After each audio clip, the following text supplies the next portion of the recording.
मोदी सरकार को अपने 11 वर्षों का लेखा जोखा देश के सामने रखना चाहिए।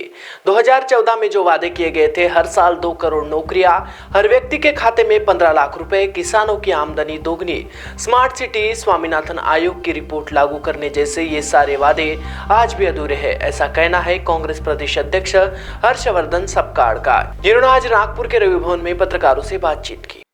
मोदी सरकारने 11 वर्षाचा त्यांना जो मॅन्डेट मिळाला होता त्या अनुषंगानं त्यांचा लेखाजोखा हा देशापुढे जगापुढे हा मांडला पाहिजे।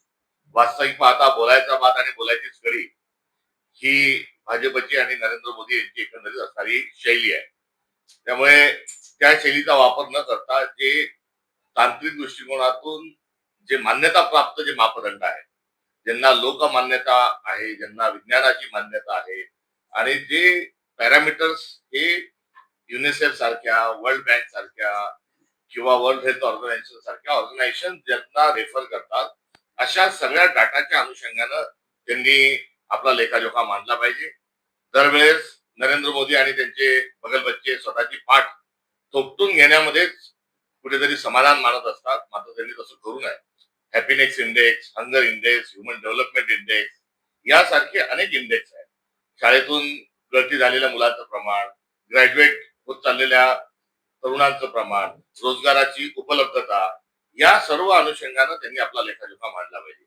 श्रीमंत हा अधिक श्रीमंत होत चाललाय आणि गरीब हा अधिक गरीब होत चाललाय, या संदर्भात देखील त्यांनी भाष्य केलं पाहिजे। आपण जर मागे वळून बघितलं तर 14 वर्षापूर्वी नरेंद्र मोदी काय काय सांगून सत्तेवर आले, तर दरवर्षी 2 कोटी नोकऱ्या या उपलब्ध करून देऊ अशा पद्धतीने त्यांनी अभिवचन दिलं होतं। तर दुसरीकडे शेतकऱ्यांचं उत्पन्न दुप्पट करू, सर्व पिकांना एमएसपी लागू करू, स्वामीनाथन आयोग हा 100% लागू करू, लागत मूल्यापेक्षा 1.5 पटीने हमी भाव राहील, याही घोषणा त्यांनी केल्या होत्या आणि या सोबतीला 100 स्मार्ट सिटीज निर्माण करण्याचंही त्यांनी आश्वासन दिलं होतं। आता भिंग घेऊन जरी फिरलं तरी आपली एकही मागणी ही पूर्ण झालेली हे आढळून येत नाही। या पलीकडे जाऊन जर प्रत्येक माणसाच्या खात्यात 15 लाख रुपये थेट येणार हे देखील त्यांचं आश्वासन जनतेला होतं। तर यासोबतच त्यांच्या भाजपसोबत एक पॅरलल विंग मोदींची जी काम करत होती, त्यात रामदेव बाबा सारखी माणसं होती, त्यात अण्णा हजारेंसारखी माणसं होती, त्याचाही लेखाजोखा या ठिकाणी सांगितला पाहिजे की रामदेव बाबा सांगत होते की पेट्रोल जे आहे ते 35 रुपये होईल, डिझेल जे 25 रुपये होईल, त्याचं काय झालं हाही त्यांनी हिशोब दिला पाहिजे।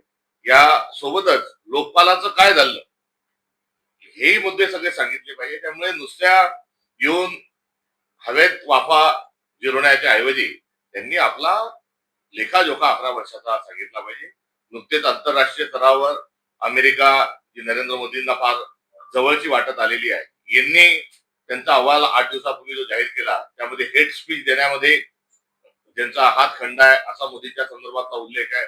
भारताचं प्रशासन हे इरॅशनल पद्धतीने चालत आहे असा त्यातला जो आशय आहे, हे सर्व जेव्हा मुद्दे येतात तर थेट पुलवामा त्यांच्या पहिल्या दिवशीपासून त्यांनी पाकिस्तानचे जे पंतप्रधान आहेत त्यांच्या शपथविधीला आले तेव्हापासून तर ऑपरेशन सिंधूर नंतर ज्या काही गोष्टी प्रश्न निर्माण झाले तिथपर्यंतचा सगळा लेखाजोखा त्यांनी मांडला पाहिजे।